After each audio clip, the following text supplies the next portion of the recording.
আসসালামু আলাইকুম। সংবাদে আপনাদেরকে স্বাগতম। শুরুতে জানিয়ে দিব সংবাদ শিরোনামের পরে বিস্তারিত। হাসিনার পরিণতি থেকে সবার শিক্ষা নেওয়া উচিত। এরপরে জানিয়ে দিব বিপ্লবী অংশগ্রহণকারীদের প্রতিনিধিত্বে ছাড়া এই সরকার 6 মাস টিকবে না, নুরুল হক।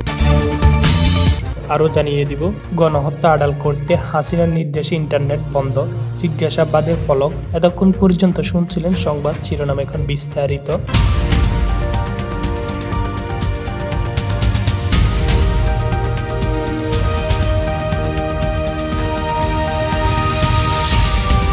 শেখ হাসিনার লোভ এবং দেশবাসীর উপর জুলুম নির্যাতনের কারণে তার দল আওয়ামী লীগকে বিপদে পড়তে হয়েছে। শুক্রবার 20 ডিসেম্বর চাঁদপুর সাহিত্য একাডেমি মিলনায়তনে আয়োজিত এক আলোচনা সভায় এমন মন্তব্য করেন নাগরিক ঐক্যের সাধারণ সম্পাদক শহীদুল্লাহ কায়সার। তিনি বলেন, শেখ হাসিনা তার দলের ভালো পরামর্শ দেওয়া নেতাদের পছন্দ করতেন না। যারা তাকে ভালো পরামর্শ দিতেন এবং মানুষের পক্ষে থাকার কথা বলতেন তাদেরকে দলের ভিতরে কোণঠাসা করে রাখতেন তিনি। এইসব কারণে আওয়ামী লীগ থেকে অনেক জনপ্রিয় নেতা বের হয়ে গেছেন। নাগরিক ঐক্য সাধারণ সম্পাদক বলেন, 14 এর বিজয়ের নাগরিক ঐক্য ভূমিকা রেখেছেন। পার্টির চেয়ারম্যান মাহমুদুর রহমান মান্নান দিক নির্দেশনা নেতাকর্মী প্রতি আন্দোলন সংগ্রামের রাজপথে ছিলেন। আজকে কেউ কেউ দাবি করেন এই আন্দোলনের রাজনৈতিক নেতাদের ছিল না, কিন্তু সেটা সম্পূর্ণ ভুল। পেশিবাদ বিরোধী সব রাজনৈতিক দল এবং ছাত্র জনতার ঐক্যবদ্ধ আন্দোলন শেখ হাসিনা দেশ থেকে পালিয়ে যেতে বাধ্য হয়েছে। শহীদুল্লাহ কায়সার বলেন, আওয়ামী লীগ সরকার শুধু আয়নাঘরের মধ্যে বিএনপি সহ পেশিবাদ বিরোধী রাজনৈতিক দলের অসংখ্য নেতাকর্মীকে নির্যাতন, নিপীড়ন এবং গুম ও খুন করেছেন। নাগরিক ঐক্য সহ অনেক রাজনৈতিক দলে শেখ হাসিনাকে স্বৈরাচারী মনোভাব থেকে ফিরিয়ে আসার পরামর্শ দিয়েছিলেন, কিন্তু শেখ হাসিনা তা গ্রহণ করেনি। তিনি বলেন, শেখ হাসিনা অপরাজনীতির কারণে তার বাবা শেখ মুজিবুর রহমানের মূর্তি বা ভাস্কর্যের উপর মানুষের হাত দিয়েছে। এর থেকে শিক্ষা নিয়ে সব রাজনৈতিক দল আগামীতে রাজনীতি করবে। যারা দেশ পরিচালনায় আসবে তারা শেখ হাসিনার এই পরিণতি মাথায় রেখে দেশ ও জনগণের কল্যাণে কাজ করবেন। সাবেক প্রধানমন্ত্রী শেখ হাসিনার শাসন আমলে শেষ 5 বছরে 16,000-এর বেশি হত্যাকাণ্ড ঘটেছে। গড় হিসেবে প্রতিদিন 9 জনের বেশি মানুষকে হত্যার শিকার হয়েছেন। এই সময় অপহরণের ঘটনা ঘটেছে প্রায় 2,500। পুলিশ সদর দপ্তরে ওয়েবসাইটে প্রকাশ করা অপরাধ পরিসংখ্যান থেকে উঠে এসেছে এই তথ্য। পুলিশ সদর দপ্তরের হিসাব অনুযায়ী এই 5 বছরে নারী ও শিশু নির্যাতনের ঘটনা আটকে ওঠার মতো। 2019 সাল থেকে 2023 সালের ডিসেম্বর পর্যন্ত খুন ও অপহরণের পাশাপাশি ছিনতাইয়ের অভিযোগ মিলছে 9,955 জন, আর ডাকাতির মামলা হয়েছে 1,600 জনের। প্রতিবেদনে বিষয় পুলিশ সাবেক মহাপরিদর্শক নুরুল হুদা বলেছেন, মাত্রা অতিরিক্ত শক্তিশালী ব্যবহার দেখা গিয়েছে বিগত সরকারের সময়। এই সঙ্গে নীতির কোনো সম্পর্ক নেই। গদি টিকিয়ে রাখতে আইন শৃঙ্খলা বাহিনীকে খেয়াল খুশিমতো ব্যবহার করেছে শেখ হাসিনা সরকার। তাতে অপরাধ বেড়েছে হু হু করে। মানবাধিকার কর্মী নূর খানের ধারণা, মামলা নথি ঘটে যে পরিসংখ্যান মিলেছে বাস্তব অবস্থা ছিল তার চেয়ে ভয়াবহ। তার ভাষ্য, গত 5 বছরে যে পরিসংখ্যানটি পুলিশে দেখাচ্ছে সেখানে সব ধরনের অপরাধে মানুষ মারা গিয়েছে। এর একটি বড় অংশ আইন শৃঙ্খলা রক্ষাকারী বাহিনীর হাতে নির্যাতনে অথবা তথাকথিত নামে হত্যাকাণ্ডের শিকার হয়েছে। নূর খান বলেন, এই ধরনের মানবতা বিরোধী অপরাধের যেন পুনরাবৃত্তি না হয় সেজন্য বিগত 15 বছর ধরে সংগঠিত সব অপহরণ, নির্যাতন ও গুম ও খুনের ঘটনা তদন্ত হওয়া উচিত। অন্তর্বর্তী সরকারের কিশোর গ্যাংয়ের বিরুদ্ধে ব্যবস্থা নিলে সামাজিক অপরাধ কমে আসবে বলে মনে করেন তিনি। জামায়াতের ইসলামী সহকারী সেক্রেটারি জেনারেল ও সাবেক সংসদ সদস্য HM হামিদুর রহমান আজাদ বলেছেন, উন্নয়ন ও গণতন্ত্রের নামে গত 1.5 দশকের রাষ্ট্রযন্ত্র ব্যবহার করে নজিরবিহীন লুটতারাজ হয়েছে। ফলে জনগণের ভাগ্য কোনো পরিবর্তন হয়নি। শেখ হাসিনা ও তার দোসররা বাংলাদেশের 4টি বাজেটে সমপরিমাণ টাকা লুট করেছেন।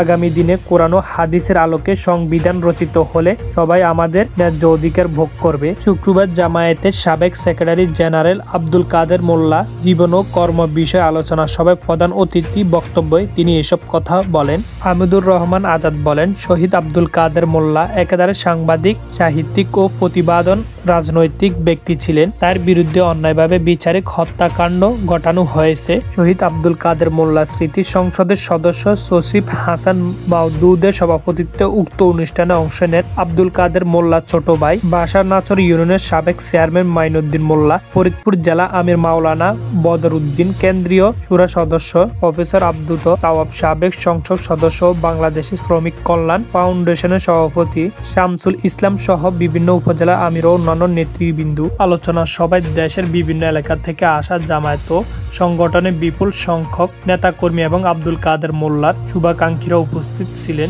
পিলখানা হত্যাকাণ্ডের ঘটনায় তৎকালীন প্রধানমন্ত্রী শেখ হাসিনা, তার নিরাপত্তা উপদেষ্টা তারিক সিদ্দিকী, সাবেক সেনাপ্রধান মঈন ইউ আহমেদ সহ 58 জনের বিরুদ্ধে অভিযোগ দাখিল করা হয়েছে। বৃহস্পতিবার দুপুরে এই ঘটনার নিহত সেনা কর্মকর্তাদের স্বজনেরা আন্তর্জাতিক অপরাধ প্রসিকিউটরের কাছে এই অভিযোগ জমা দেয়। 2009 সালে 25-26 ফেব্রুয়ারি ঢাকায় তৎকালীন সীমান্ত রক্ষী বাহিনী বাংলাদেশের রাইফেল বিডিআর সদর দপ্তর পিলখানার বিরুদ্ধে ঘটনা ঘটে।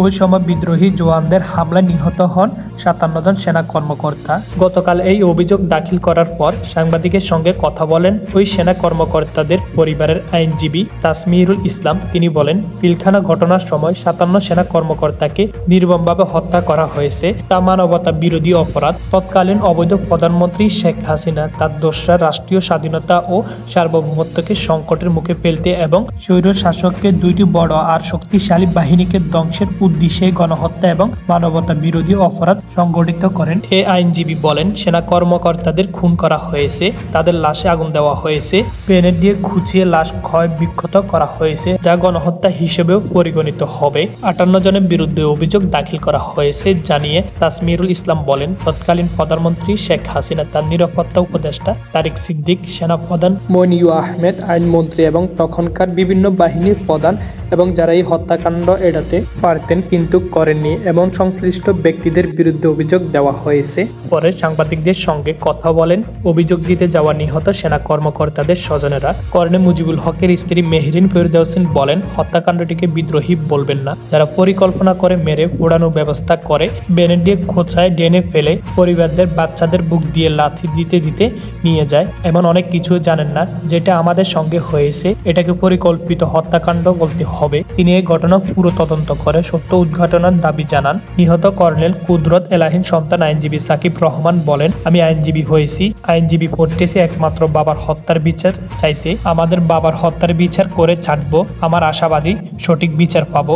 পিলখানা হত্যাকাণ্ডের ঘটনার সময় তৎকালীন বিটিআর মহাপরিচালক জেনারেল শাকিল আহমেদের ছেলে রাকিব আহমেদ বুঞ্জা বলেন, বাবা মাকে নাজনীন আহমেদ কিভাবে মেরেছেন বলতে আমার বুকটা ফেটে যায়। আমাকে কর্মকর্তারা বলেছিলেন, বাবা তুমি তোমার মা বাবার লাশ দেখো না, নিতে পারবা না। আমি লাশ দেখতে পারি নাই। এটা নির্মমতা কল্পনা করতে পারবেন না। এটা অপরাধ ছিল তাদের। শেখ হাসিনাকে কাশীপুর কারাগারে রেখে প্রতি ফোঁটা রক্তের বিচার করা হবে বলে মন্তব্য করেছেন বাংলাদেশ জামায়াতে ইসলামী কেন্দ্রীয় মজলিসের শুরা সদস্য নোয়াখালী জেলার আমির ইসহাক খন্দকার। বৃহস্পতিবার 19 ডিসেম্বর বিকেলে নোয়াখালী ছাটখিল উপজেলায় বিনয়তলা বাজারে অনুষ্ঠিত হাটপুকুরিয়া ঘাটবাগ ইউনিয়ন কর্মী সম্মেলনে তিনি মন্তব্য করেন। ইসহাক খন্দকার বলেন, শেখ হাসিনা তার পুলিশ বাহিনী, তার র্যাব এবং তার বিজিবি, তার গুন্ডা বাহিনী নিয়ে টিকতে পারেনি। এখন সেই শেখ হাসিনা নাকি চট করে বাংলাদেশে চলে আসবে। শেখ হাসিনাকে এনে কাশীপুর কারাগারে রেখে ছাত্র জনতার প্রতি ফোঁটা রক্তের বিচার করা হবে ইনশাল্লাহ। এই দেশে 57 জন সেনা অফিসারকে হত্যা করেছেন শেখ হাসিনা। তারা দেশের সেনাবাহিনী, পুলিশ বাহিনীকে ধ্বংস করেছে।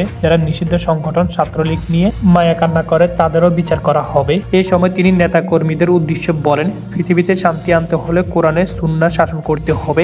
এই দেশে প্রতিটি ঘরে কোরআন ও হাদিসের আহ্বান পৌঁছে দিতে হবে। ইসলামী আন্দোলন বাংলাদেশের সিনিয়র নায়েবে আমির মুফতি সৈয়দ মোহাম্মদ ফয়জুল করিম শাইখ সরমানায় বলেছেন, স্বাধীনতা 53 বছরে অনেক মানুষ জীবন দিয়েছে, অনেককে হত্যা করা হয়েছে, তবু মানুষের ভাগ্য কেন পরিবর্তন হয়নি। বৃহস্পতিবার 19 ডিসেম্বর বিকেলে বগুড়া শেরপুর বাস স্টেশনে অনুষ্ঠিত গণসমাবেশে প্রধান অতিথি বক্তব্য এই কথা বলেন তিনি। ছাত্র জনতার গণবিপ্লবে সংগঠিত গণহত্যার বিচার, দুর্নীতিবাজের গ্রেফতার, অবৈধ সম্পদ ও তাদের নির্বাচনে অযোগ্য ঘোষণা, ভারতীয় আগ্রাসন ও প্রেসিডেন্টদের চক্রান্তের প্রতিবাদ সহ ইহকালীন শান্তি ও পরকালীন মুক্তির লক্ষ্যে ইসলামী সমাজভিত্তিক সুখী সীমাবদ্ধ কল্যাণ রাষ্ট্র প্রতিষ্ঠানের দাবিতে সমাবেশ আয়োজন করা হয়।